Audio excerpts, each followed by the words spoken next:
Like we said before, the 360 follows the PC design, and in the PC design, you have a CPU, which is capable of floating point processing, but it isn't focused on that. Instead, it's focused on general purpose processing, other kinds of math. And on the other side, you have a dedicated graphics processor that has the vast majority of the floating point power on that side to handle the graphics. And the reason is because graphics cards are far better at doing graphics, what do you know, than the CPUs are. I mean, they're dedicated for that stuff. There's a reason why we have graphics cards, and you know, when you want to upgrade your PC and you want better graphics, you buy a graphics card, you don't get a faster CPU. That'll help in some ways, but not in the ways that really count. So there's this balance on the PC.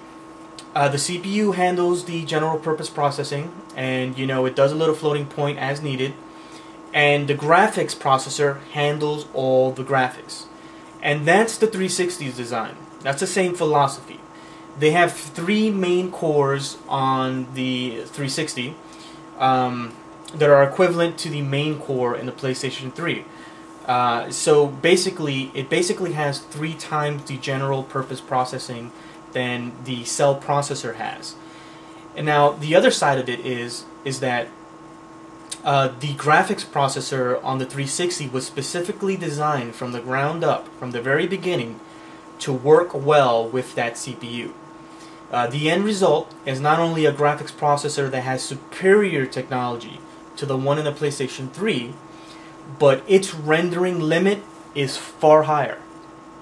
Far higher than what the RSX processor in the PlayStation 3 is capable of. Now, it's important to note that the 360 CPU is capable of feeding the 360's graphics processor more data than it can handle, just like the cell processor can feed its graphics processor more data than it can handle. The difference is that the 360's graphics processor has a higher limit than the one in the PlayStation 3. What that essentially means is that the 360 has a higher graphical limit than the PlayStation 3. So when all is said and done, the 360 really is the more powerful of the two systems. Nobody wants to believe that, nobody wants to understand that, but that is the truth of the matter. I mean, you ask anybody with common sense and isn't being paid by Sony, and they will explain that to you. There are many reasons behind this, going everything from the memory architecture between the two systems, which are different, to the graphic technology that you can find in the two different graphics processors. One uses unified shader design in the 360 with 48 shaders, and on the PS3 it uses fixed function. Fixed function means that it only has so many pixel shaders and so many vertex shaders, while as on the 360 all the shaders can do either pixel shading or vertex shading. So at any given time, if a game requires 48 pixel shaders, well, that's more pixel shaders than the PS3 has. And if a game requires 48 vertex shaders, that's more vertex shaders than the PS3 has. And if the game requires 24 and 24, well, that's as many pixel shaders as the PS3 has, but way more vertex shaders than the PS3 has. So there's more flexibility with the 360's design. It allows developers to do things that aren't possible on the PS3, and there's already proof of that. Everything from games like Double Agent, Splinter Cell Double Agent, where you see the parallax mapping and the bump mapping is missing from the ground in the game. The high dynamic range lighting is missing, which, by the way, is missing in pretty much every single PS3 game, from Armored Core to Oblivion, you name it. If it's on 360 and PS3, the 360 version looks better. No one can deny that. There are small exceptions here or there where the developer took the time to try to exploit the PS3 a little better, but even when they did that, there are other glaring flaws. The systems excel at different things, But overall, the 360 is the superior machine, and that's hard to deny in the face of direct comparisons. Go to dig.com and just look at the comparisons there, and it's easy. Or go to GameSpot. Pretty much go anywhere where there's a comparison, and you can see that the 360 games have better lighting, better textures, and better frame rates. The games just run smoother, and that's despite the fact that Sony has a cell processor which they've hyped up. It's important to note that the cell processor isn't a gaming processor. It's a broadband engine that's was originally designed for MRI imaging machines. It's a processor that's been adapted for gaming, and not one that is necessarily best suited for gaming. And that's an important note to touch on.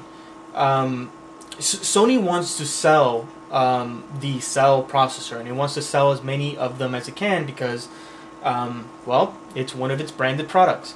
And the best way to do that is to feature that processor in its PlayStation 3. Sony knows that the PlayStation 3 brand is popular, and that's why it has bundled the cell processor along with the PlayStation 3. Very easy way to sell the cell processors. And in the same way, it has done the same thing with Blu-ray. Blu-ray being Sony's next generation media format.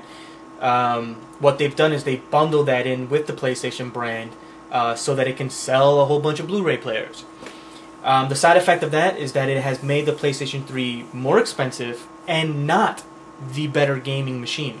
It is not the faster gaming machine. It's not the gaming machine with the best graphics. It is, however, the most expensive one. And now, the thing about Blu-ray. Blu-ray is a optical disc format that has a higher storage capacity than DVD or HDVD. But it doesn't matter. It doesn't matter at all. I mean, all extra capacity gives you as a gamer is video games with more cutscenes, and not real-time cutscenes, but CGI footage, video, FMV, full motion video. That's all it does. There's nothing that extra capacity on a disc can give you. If you remember back to Sega CD or early PlayStation 1, early Saturn games, early consoles that had CDs, what happened was, with the advent of the CD came full motion video. With that didn't come better games, better graphics, none of that shit. The only thing it allowed was enough space on the disc to fit more video. And that's what the Blu-ray disc offers the PS3, just more fucking video. More time spent watching fucking video instead of playing a game like you should be. Now, what that means is that you see two differences in the types of games that you see between the PlayStation 3 and the 360 and even the Wii. On the PS3, you're gonna see a whole lot of fucking video. There'll be gameplay, but between levels and shit, you can see a whole lot of fucking video because developers want to find a way or a reason, and certainly Sony encourages to find a way and a reason to use the extra space on the disc. On the 360, where they're using DVD9, what you find is the cutscenes are more often than not real time. It means in-engine graphics, real-time graphics, instead of the CGI shit. And the reason is because the video takes up so much more goddamn space than actually using the system's graphics capability to do the graphics in real time. So, pick any game on the 360 that was built for the 360 and look at how much full motion video it has. You'll find that, generally speaking, 360 games do not have a lot of CGI or full motion video. In fact, the only game that I can think of that has a ton of it is Blue Dragon.